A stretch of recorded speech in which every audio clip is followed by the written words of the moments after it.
ไก่ยังอ่านเฮามีไว้นั่นสืบไปเลยเอ้ย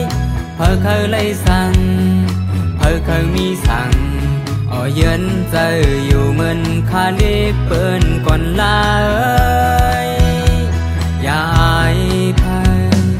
สั่งว่าวันหนึ่งเงินเก็บออกนำมาถึงตั้งเฮินเย่พ่อแม่เฮาส่งปันเลยเอ้ยเขาเคยซื้อสั่งเขาเคยกินสั่งอย่าปันเฮอเขาเลยนาเล่เฮ็ดสั่งปันลูห้องมือเฮาตู้กินหยาบนาอย่าปีปองทาปันเป็นคนในเฮอลดดูค่ายาดูเอาแห้งตูแห้งเจอนำเฮอแลกเงินเปิ้นอันเลยอยากวันเมื่อในก็กินเฮอนาอย่าปีเน็ดย้อนวันหน้าปันลืนขึ้นเลยเสื้อมนอยู่ดูเลยคัดใจแต่วันหนึ่งที่ถึงเยื่อมา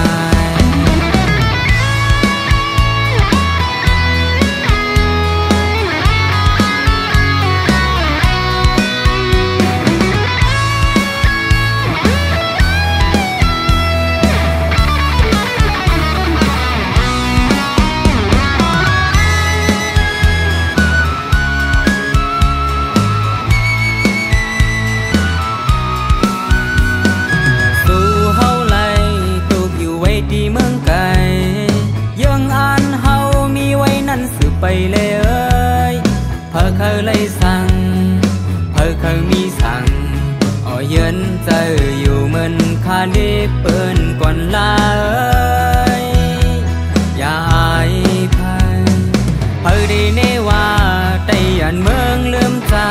ดในอกเธอเฮายังตึกสืบเป็นลูกไก่เดี๋ยวถึงเมืองเลยขึ้นอำลึงคือเจ้าเก่าอยู่ดีไกลเสอ่อนกันปันแหง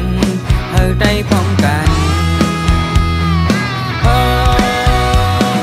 พ้องมือเฮาตู้กินหยาบนาอย่าปีปองค้าง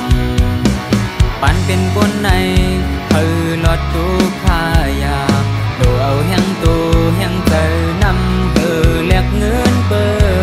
นอันเลยอยากวันเมื่อ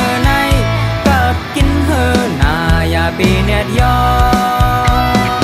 วันหน้าปันลืนขึ้นเลยเสื้อมนอยู่ดูเลยคัดใจแต่วันหนึ่งที่ถึงเยอะมาถึงพ้องมือเฮาตู้กินหยาบนาอย่าปีปองทางปันเป็นคนในเฮอลดตูค่ายาดูเอาแห้งตูแห้งใจนำเฮอแลกเงินเปิ้นอันในอยากวันเมื่อใน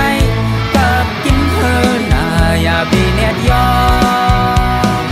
วันหน้าปันลืนขึ้นเลยเสื้อมนอยู่ดูเลยคัดใจแต่วันหนึ่งที่ถึงเยื่อมาดูเลยคัดใจแต่วันหนึ่งที่ถึงเยื่อมาดูเลยคัดใจแต่วันหนึ่งที่ถึงเยอะ